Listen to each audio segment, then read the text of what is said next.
fucking pack off of the porch or break a pound down. Get the scrap if it happen to blow, it makes a round sounds. Pussy cat on my lap. Assalamualaikum warahmatullahi wabarakatuh. Kincana teng neng neng neng neng. Assalamualaikum warahmatullahi wabarakatuh. Kami di Kampung Pulo.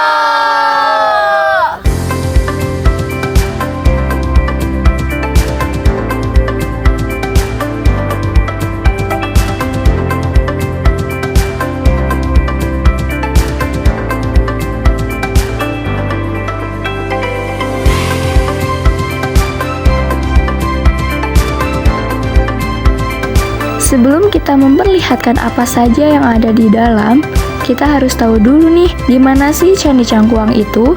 Di mana sih Kampung Pulo itu?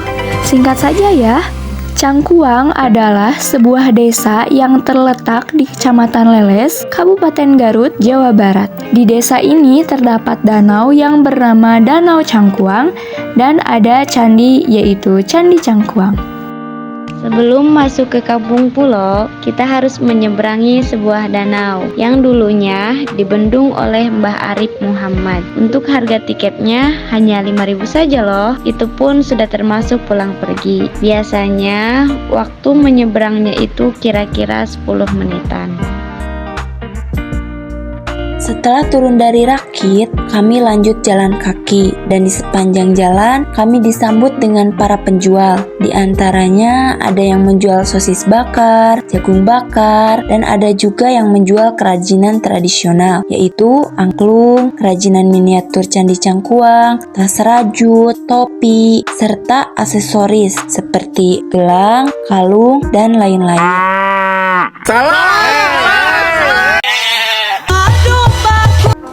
Intinya siapin dompet yang tebal ya. Nah, untuk penjualnya sebagian dari penduduk Kampung Pulo dan sebagiannya lagi bukan penduduk Kampung Pulo. Di sini sekarang kami lagi berada di Candi Cangkuang. Dan sekarang kami berada di Kampung Pulo. Yeay!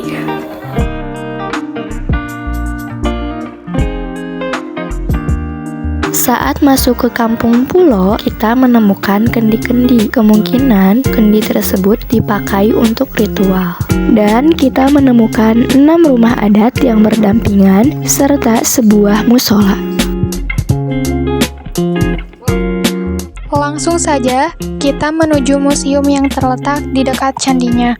Untuk menemukan informasi yang ada di Candi Cangkuang ini, kita harus berjalan ke tempat tersebut melewati tangga yang kira-kira terdapat 20 anak tangga. Saat di museum, kita bertemu dengan Bapak Zaki Menawar. Beliau ketua komunitas di Kampung Pulo dan Polsus Cagar Budaya. Beliaulah yang menyampaikan sejarah-sejarah awal mula Kampung Pulo atau Candi Cangkuang ini dengan sangat cepat. Makanya kita kurang paham nih dengan apa yang beliau sampaikan. Maaf ya teman-teman.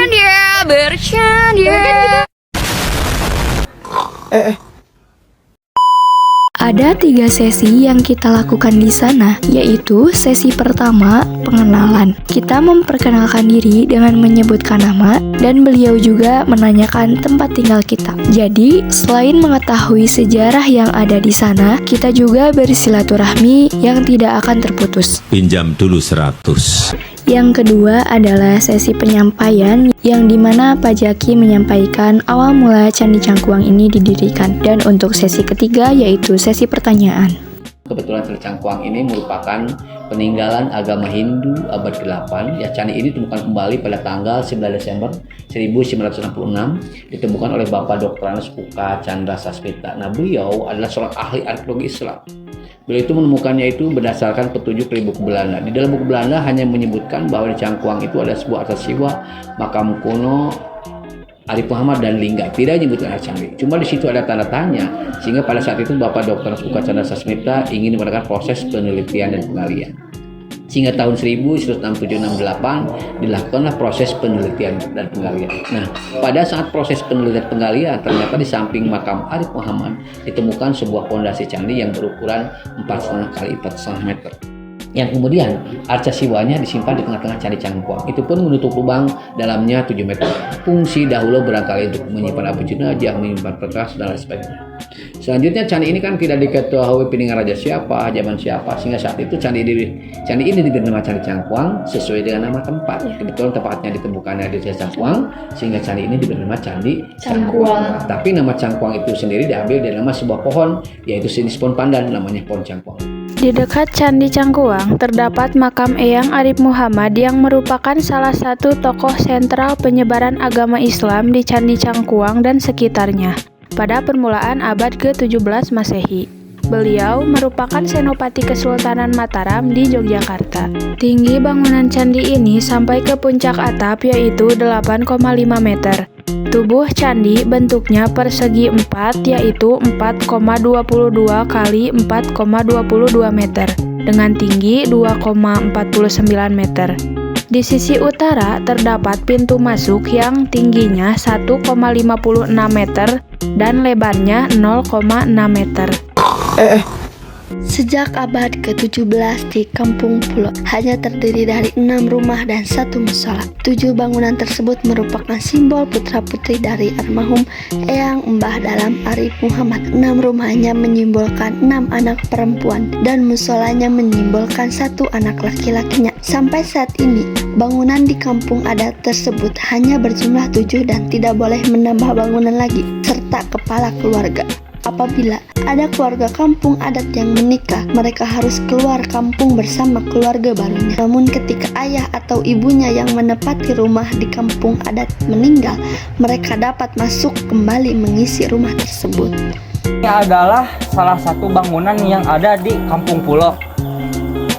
Di Kampung Pulo juga berlaku beberapa pacaduan atau tabu atau bisa disebut larangan yang dikenakan kepada keturunan Mbah Dalam Arif Muhammad. Pacaduan atau larangan itu antara lain: 1. Tidak boleh berziarah pada hari Rabu. Masyarakat adat Kampung Pulo selalu menggunakan hari Rabu untuk pengajian dan memperdalam ilmu keagamaan. 2. Tidak boleh memukul atau menabuh gong besar dari perunggu. Hal ini berkaitan dengan kisah Mbah Dalam Arif Muhammad yang memiliki seorang anak laki-laki tetapi meninggal dunia saat akan dihitan. Waktu anak diarak dengan tandu berbentuk prisma diiringi gamelan yang menggunakan gong besar, tiba-tiba datang angin topan yang menyebabkan anak itu celaka dan meninggal dunia. 3. Tidak boleh membuat rumah beratap jur atau prisma, selamanya harus memanjang. Hal ini berkaitan dengan kisah anak laki-laki Mbah Dalam Arif Muhammad yang celaka dan meninggal saat diarak menggunakan tandu yang berbentuk prisma.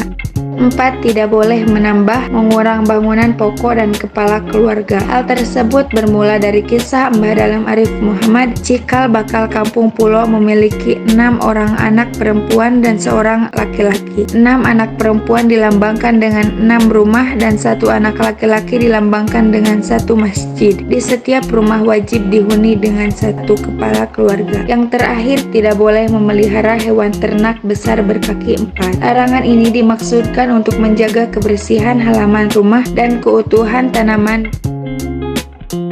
Di Kampung Pulo ini terdapat spot foto yang bagus-bagus dan bisa dijadikan tempat makan bersama keluarga.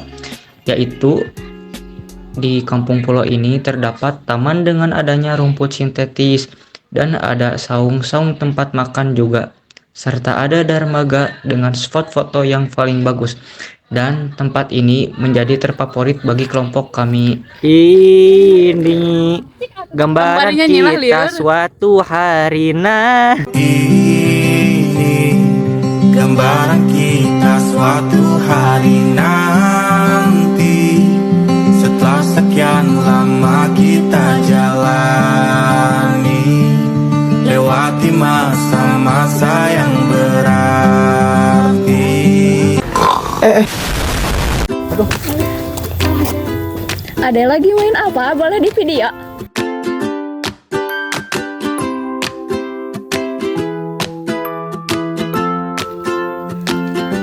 Dadah dulu, dadah.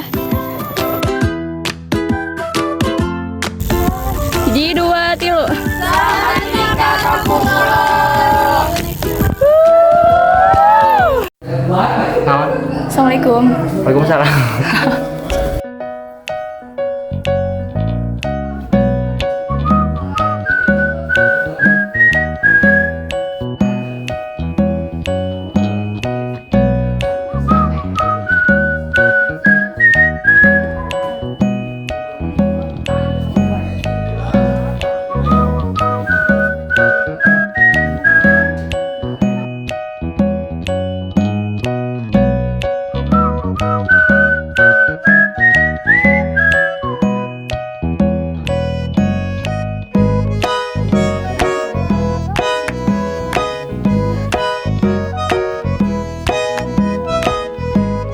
Assalamualaikum warahmatullahi wabarakatuh.